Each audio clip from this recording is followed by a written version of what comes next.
उत्तर प्रदेश में पुलिस द्वारा दंगों को जल्द और कुशलता से नियंत्रित करने में मुख्यमंत्री योगी आदित्यनाथ की नीति और प्रशासनिक सक्रियता का महत्वपूर्ण योगदान माना जाता है। योगी जी के नेतृत्व में उत्तर प्रदेश पुलिस को प्रभावी, सख्त और तकनीकी रूप से सुसज्जित करने के कई कदम उठाए गए हैं। आइए इसे कुछ मुख्य बिंदुओं और उदाहरणों से समझें। 1. सख्त कानून और जीरो टॉलरेंस नीति। योगी आदित्यनाथ ने दंगों और अराजकता के प्रति जीरो टॉलरेंस नीति अपनाई है। इसका मतलब यह है कि कोई भी उपद्रवी गतिविधि तुरंत सख्त कानूनी कार्रवाई के दायरे में आ जाती है। उदाहरण के लिए, यदि किसी जगह पर दंगा होता है तो पुलिस तुरंत वहां पहुंचकर दंगाइयों को काबू में करती है और उनके खिलाफ कठोर धाराओं में मामले दर्ज करती है।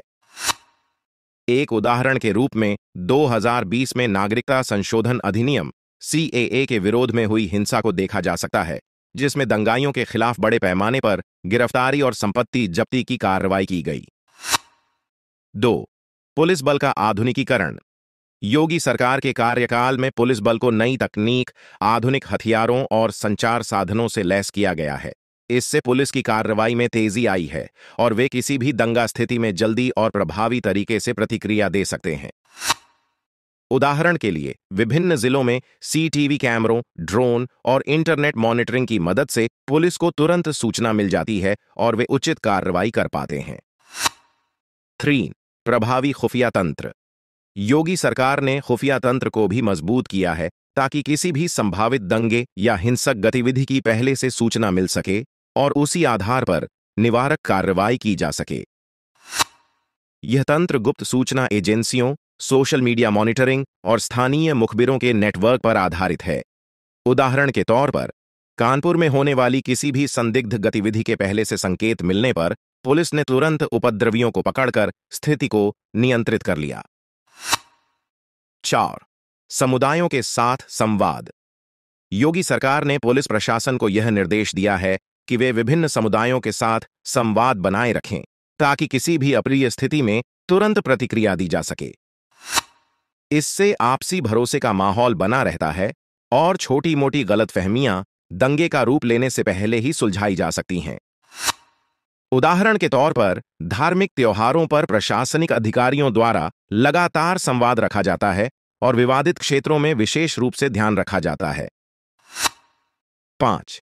कड़ी सजा की चेतावनी और संपत्ति जब्ती। योगी सरकार ने दंगों के दौरान संपत्ति के नुकसान के लिए दोषियों से उसकी भरपाई की नीति भी लागू की है। इससे लोग दंगा करने से पहले कई बार सोचते हैं, क्योंकि उन्हें अपनी संपत्ति के नुकसान का डर रहता है। जैसे 2019 से 20 में हुए दंगों के बाद योगी सरकार ने कई दंगाइयों की संपत्तियों की कुर्की की, जिससे अन्य लोगों पर भी एक डर का माहौल बना।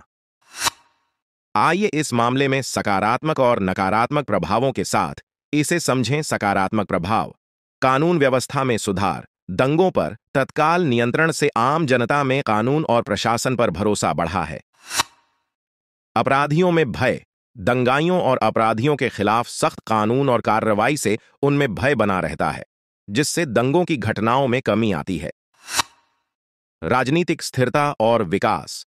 बेहतर कानून व्यवस्था के चलते राज्य में निवेशकों का आकर्षण बढ़ा है, जो राज्य के आर्थिक विकास में योगदान देता है। नकारात्मक प्रभाव: अधिकारों का दमन। कुछ मामलों में प्रशासन के कठोर कदम से निर्दोष नागरिकों पर भी दबाव बनाया जा सकता है, जिससे व्यक्तिगत अधिकारों का उल्लंघन होता है। अल्पसंख्यकों में असुरक्षा। कई बार सख्त कार्रवाई को लेकर अल्पसंख्यक समुदायों में भय और असुरक्षा का माहौल बन जाता है, जो समाज में विभाजन को बढ़ा सकता है। राजनीतिक आलोचना। कठोर नीतियों की वजह से विपक्षी पार्टियां इसे मानवाधिकारों का उल्लंघन करार देती हैं, जिससे राजनीतिक विवाद उत्पन्न हो सकता है। इन सब कार्यों के चलते उत्तर प्रदेश पुलिस दंगों पर तेजी से काबू पा पाती है। योगी आदित्यनाथ की सख्त प्रशासनिक नीतियों और पुलिस बल के आधुनिकीकरण ने राज्य में शांति बनाए रखने में महत्वपूर्ण भूमिका निभाई है।